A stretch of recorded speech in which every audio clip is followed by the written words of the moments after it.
नमस्कार दोस्तों, कहानी क्राइम चैनल पर आपका स्वागत है। दोस्तों, आज की हमारी जो क्राइम की कहानी है वो है कानपुर उत्तर प्रदेश से। तो चलिए दोस्तों, शुरू करते हैं क्राइम की इस सच्ची कहानी को। रामदीन मूल रूप से बस्ती जिले के रिवना गांव का रहने वाला था। बरसों पहले रोजी रोटी की तलाश में वो कानपुर शहर आया तो फिर यही का होकर रह गया। रामदीन रेलवे में संविदा कर्मचारी था। वो परिवार सहित लोको कॉलोनी के पास रामलीला ग्राउंड के अंदर 2 कमरों वाले मकान में रहता था। उसका भरा पूरा परिवार था। पत्नी कुसुम, 4 बेटे और 2 बेटियां। भारी भरकम परिवार के भरण पोषण की जिम्मेदारी रामदीन की ही थी। रामदीन की संतानों में विष्णु सबसे बड़ा था। पहली संतान होने की वजह से उसे माँ बाप का अधिक लाड़ प्यार मिला, जिससे वो बिगड़ता गया। पढ़ाई छोड़कर वो हम उम्र लड़कों के साथ आवारागर्दी करने लगा। उनके साथ वो नशा और चोरी चकारी भी करता था। किशोरावस्था पार करके विष्णु युवा तो हो गया, पर उसने अपने दायित्वों को कभी नहीं समझा। काम में पिता का हाथ बटाना तो उसने सीखा ही नहीं था। घर वालों के लिए स्थिति तब बदतर हो गई जब उसे शराबखोरी और जुआ खेलने की लत लग गई। रामदीन विष्णु को लेकर चिंतित रहने लगा था। उसकी समझ में नहीं आ रहा था कि वो उसे कैसे सुधारे। ऐसे में हर माँ बाप की तरह उसने सोचा कि अगर उसकी शादी कर दी जाए तो शायद वो सुधर जाए। लेकिन रामदीन के तमाम प्रयासों के बावजूद कोई भी विष्णु जैसे नाकारा युवक को अपनी बेटी देने को राजी नहीं हुआ। विष्णु को अपनी कमजोरी और माता पिता की परेशानियों का आभास था, पर वो अपनी आदतों से मजबूर था। लेकिन समय के साथ उसे अपने दायित्वों का बोध हुआ तो उसने एक एक करके आवारा लड़कों का साथ छोड़कर पिता के काम में हाथ बटाना शुरू कर दिया। रामदीन को बेटे का सहयोग मिला तो वो रंगाई पुताई के बड़े ठेके लेने लगा। इस काम में बाप बेटे मिलकर अच्छी कमाई कर लेते थे। रामलीला ग्राउंड के बाहरी जीटी रोड पर सड़क किनारे एक महिला पान मसाले की दुकान चलाती थी। उसका नाम था जानकी। जानकी बाबूपुरवा क्षेत्र के मुंशीपुरवा में रहती थी। उसका पति मंगली प्रसाद एक रिक्शा कंपनी में रिक्शा मरम्मत का काम करता था। जिस दिन उसकी कंपनी बंद रहती थी उस दिन पान की दुकान पर मंगली प्रसाद बैठता था। विष्णु जानकी की दुकान पर अक्सर पान मसाला खाने जाता था। पैसे कभी नकद तो कभी उधार, दोनों में अच्छी जान पहचान थी, सो वो उसे सामान देने को मना नहीं करती थी। एक रोज विष्णु जानकी की दुकान पर पहुंचा तो उसकी आंखें चुंधिया गई। दुकान पर सजी सवरी एक युवती बैठी थी। पहली ही नजर में वो विष्णु के मन को भा गई। वो उसे एकटक देखने लगा। युवती ने विष्णु को अपनी ओर टकटकी लगाए देखा तो टोका, ऐसे घूर घूर कर क्या देख रहे हो? क्या पहली बार किसी औरत को देखा है? विष्णु झेप कर बोला, ऐसी बात नहीं है, मैं तुम्हें घूर नहीं रहा था, बल्कि तुम्हारी खूबसूरती के बारे में सोच रहा था। वैसे मैंने कभी तुम्हें दुकान पर बैठे नहीं देखा। जानकी चाची कहाँ गई? आप उनकी रिश्तेदार है क्या? नहीं, मैं उनकी बेटी हूँ। नाम है सालू। माँ मुझे पूजा कहकर बुलाती है। सालू मुस्कुराते हुए बोली। सालू और विष्णु अभी आपस में बात कर ही रहे थे कि तभी दुकान का सामान लेकर जानकी आ गई। विष्णु उसे उल्हाना देते हुए बोला, चाची आपने कभी नहीं बताया कि आपकी एक खूबसूरत बेटी भी है। जानकी बोली, विष्णु बेटा, पूजा शकल से तो अच्छी भली है, लेकिन भाग्य की खोटी है। पता नहीं अपने भाग्य में क्या लिखा कर लाई है। विष्णु ने अचकचाकर पूछा, पूजा और भाग्य की खोटी, ये आप क्या कह रही है चाची? मैं सही कह रही हूँ। लगभग 2 साल पहले हमने पूजा की शादी हंसी खुशी से कन्नौज जिले के कस्बा गुड़सहायगंज निवासी रामू के साथ की थी, लेकिन उसकी पति से नहीं बनी। ससुराल छोड़कर मायके में आकर रहने लगी।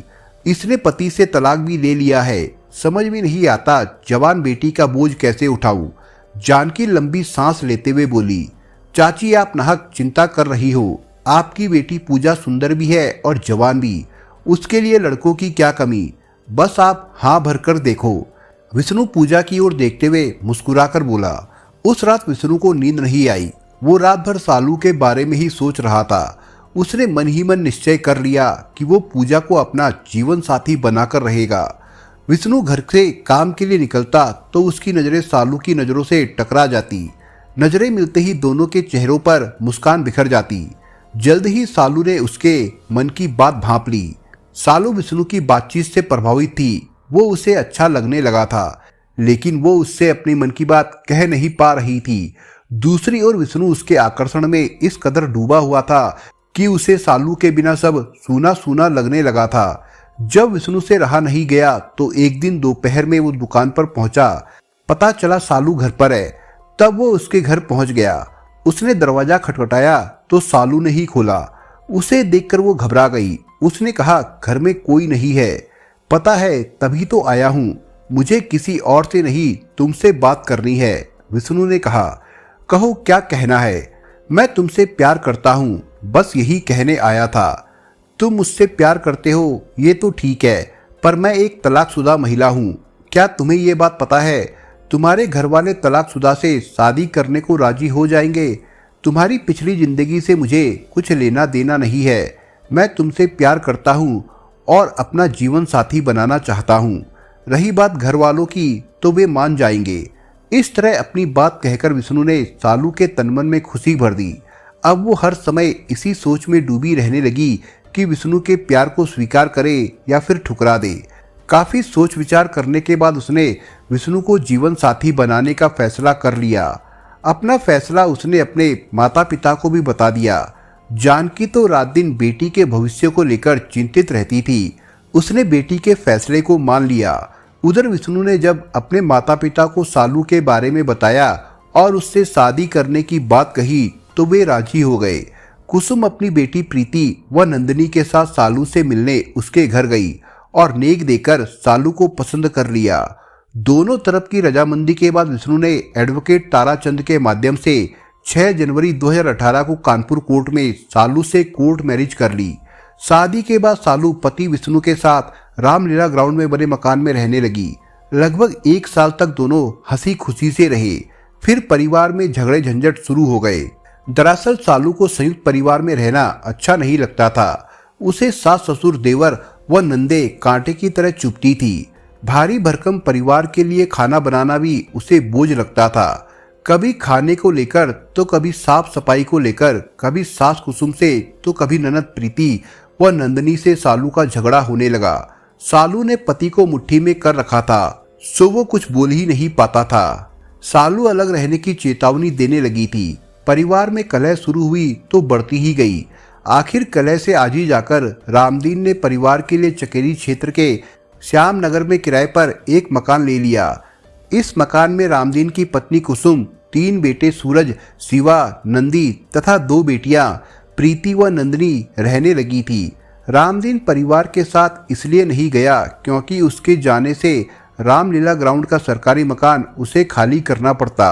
अब रामलीला ग्राउंड वाले मकान में सालू, उसका पति विष्णु तथा ससुर रामदीन रह गए थे। बड़े वाले कमरे में सालू ने अपना सामान सजा लिया तथा छोटा कमरा ससुर को दे दिया। अब सालू बन संवर कर रहने लगी। उसने पति से लड़ झगड़ कर महंगा टच स्क्रीन मोबाइल फोन भी ले लिया था। मोबाइल फोन को उसने चलाना भी सीख लिया। सालू हफ्ते में एक दिन पति के साथ घूमने जरूर जाती थी। उस दिन वो खाना नहीं बनाती थी। पति पत्नी स्वयं तो खा पी कर आते, लेकिन रामदीन को भूखे पेट सोना पड़ता था। रामलीला ग्राउंड काफी बड़ा था। चारों ओर बाउंड्री वॉल भी थी और अंदर आने जाने के 2 बड़े तथा 2 छोटे गेट थे। रामलीला मंचन के लिए अंदर काफी बड़ा मंच बना था। इस ग्राउंड पर शाम को नशेबाजों का जमावड़ा शुरू हो जाता था। ये नशेबाज चरस, गांजा तथा शराब पीते और कभी कभी उपद्रव भी करते। कभी पुलिस का छापा पड़ता तो ये भाग जाते, लेकिन पुलिस के जाते ही फिर से वापस आ जाते थे। विष्णु के कई दोस्त भी ग्राउंड पर आते थे। विष्णु कभी कभी उनके साथ नशेबाजी कर लेता था। जरूरत होती तो ये नशेड़ी दोस्त विष्णु के घर पर कभी गिलास तो कभी पानी मांगने आ जाते। ये नशेबाज विष्णु की पत्नी सालू को ललचाई नजरों से देखते थे। वो सालू को महंगा फोन चलाते देखते तो समझते कि सालू के पास बहुत पैसा है। सालू को दिखावे की लत थी। इसके चलते उसे बन संवर कर फोन पर बतियाते हुए ग्राउंड में घूमना अच्छा लगता था।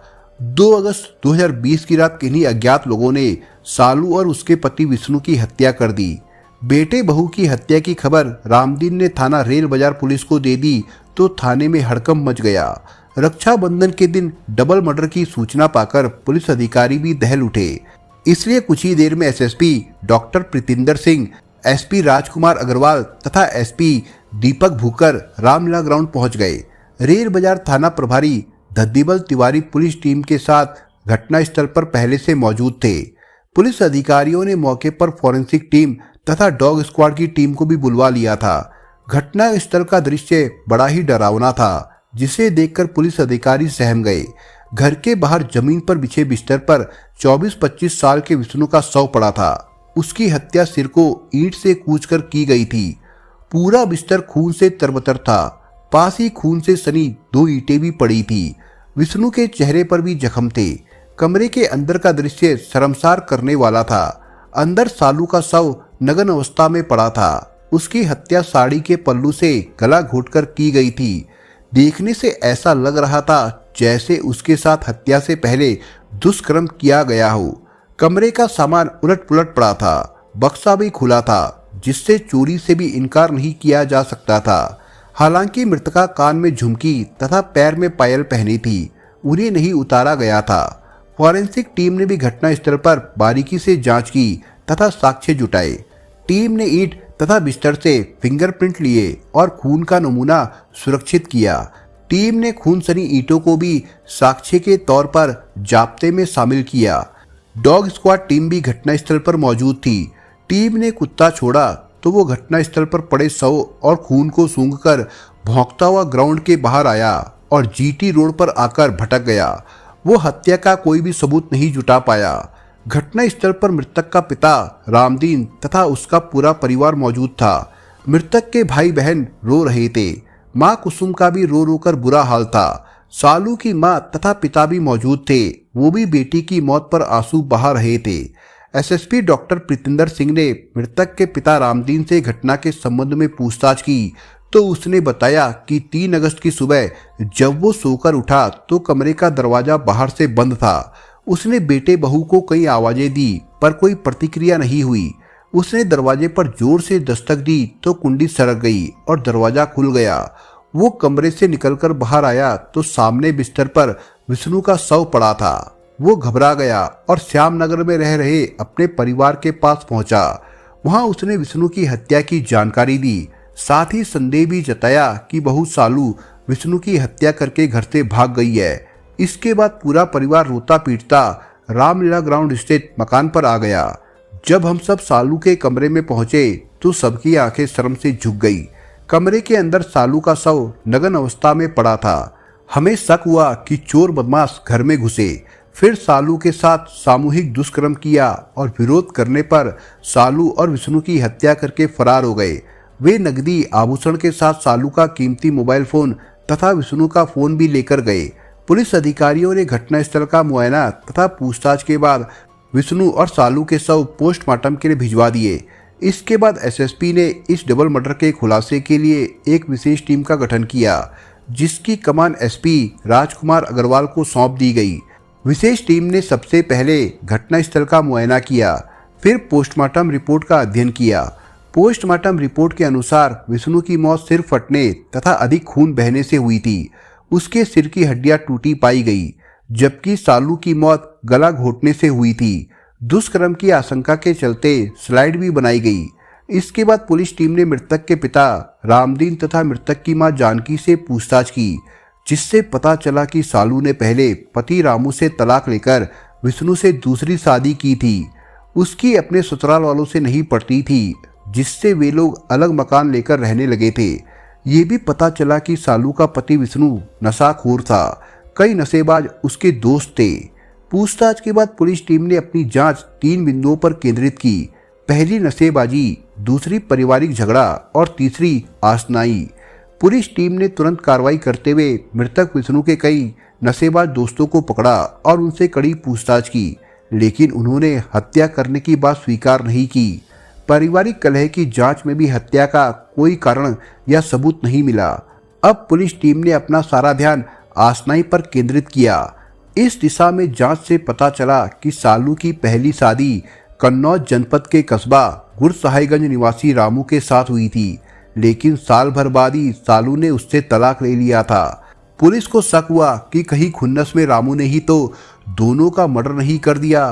पुलिस टीम ने रामू को उसके घर से हिरासत में लेकर सख्ती से पूछताछ की।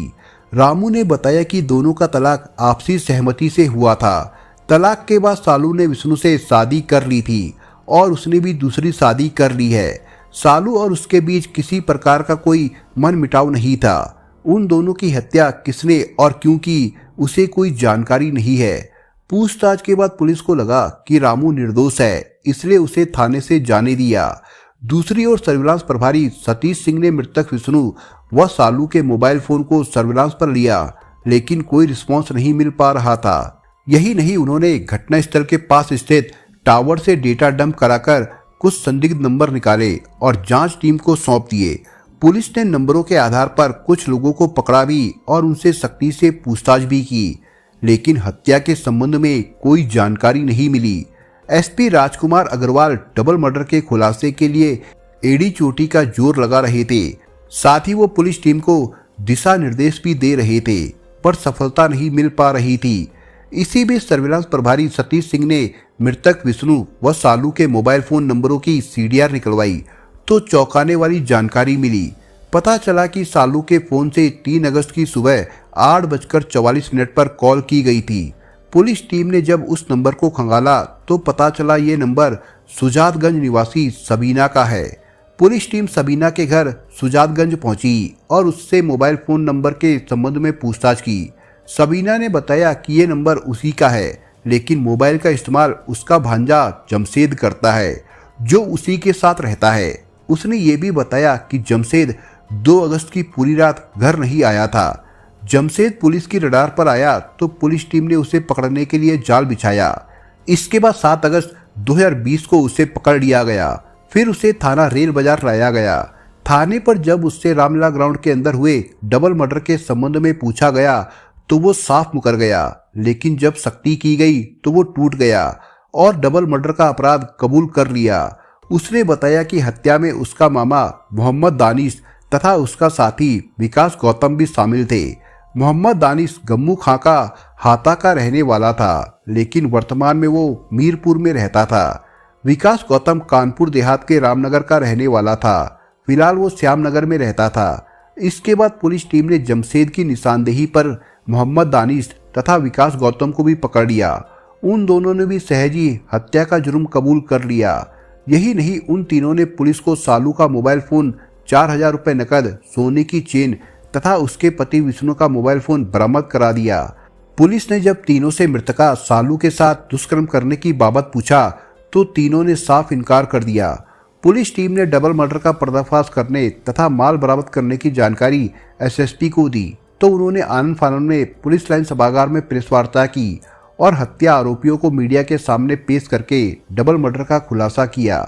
उन्होंने खुलासा करने वाली टीम को पुरस्कार स्वरूप 75,000 रुपए देने की घोषणा भी की। पुलिस टीम खुलासे में जो कहानी सामने आई वो इस प्रकार है।